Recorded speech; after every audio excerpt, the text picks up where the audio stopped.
രാവിലെ എഴുന്നേറ്റപ്പോൾ തന്നെ ഇന്ന് നല്ല മഴയായിരുന്നു കേട്ടോ. ദാനി ഡ്യൂട്ടിക്ക് പോയിട്ടോ. ഇവിടെ മഴ പെയ്ത് കഴിഞ്ഞിട്ടുണ്ടെങ്കിൽ മൊത്തം ആദ്യത്തെ 1-2 മഴയ്ക്ക് മൊത്തം പൊടി കലർന്ന വെള്ളമായിരിക്കും കേട്ടോ താഴേക്ക് വരുന്നത്. അപ്പോൾ അതുകൊണ്ട് തന്നെ ബാൽക്കണി കാര്യങ്ങളൊക്കെ ഫുള്ള് അഴുക്കായിട്ട് കിടക്കുമായിരുന്നു. അപ്പോൾ ചായയൊക്കെ കുടിച്ചിട്ട് പതിയെ ക്ലീനിങ് തുടങ്ങാമെന്ന് വിചാരിച്ച് ഞാനിങ്ങനെ കുറച്ച് നേരമൊക്കെ അവിടെ ഇവിടെ മടിച്ചൊക്കെ ഇരുന്നു. പിന്നെ പതിയെ എഴുന്നേറ്റിട്ട് ചായയൊക്കെ കുടിച്ചിട്ട് പിന്നെ ക്ലീനിങ് തുടങ്ങി കേട്ടോ. എനിക്ക് വീടിങ്ങനെ നിരന്ന് കിടക്കുന്നത് അത്ര ഇഷ്ടമുള്ള കാര്യമല്ല കേട്ടോ. ഞാനിതെല്ലാം ക്ലീൻ ചെയ്ത് കഴിഞ്ഞപ്പോഴത്തേക്കും ഫുഡിൻ്റെ കാര്യത്തിൽ ഇന്ന് അത്ര ശ്രദ്ധിച്ചിട്ടില്ല കേട്ടോ. ഫുഡ് ഞാൻ കുറച്ച് അത്യാവശ്യമുള്ളതൊക്കെ അങ്ങോട്ട് ഒപ്പിച്ചു എന്നല്ലാതെ ഫുള്ള് ക്ലീനിങ്ങിലും ഈ ഒരു മഴയുടെ വൈബിലും അങ്ങനെ അങ്ങ് പോയി ഇന്നത്തെ ദിവസം.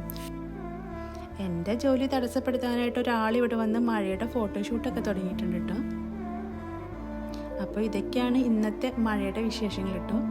അപ്പോൾ ഈ മഴയുടെ കുറച്ചുകൂടി ക്ലിപ്സ് ഉണ്ട്, അത് ഞാൻ അടുത്ത വീഡിയോയിൽ ഇടാം കേട്ടോ.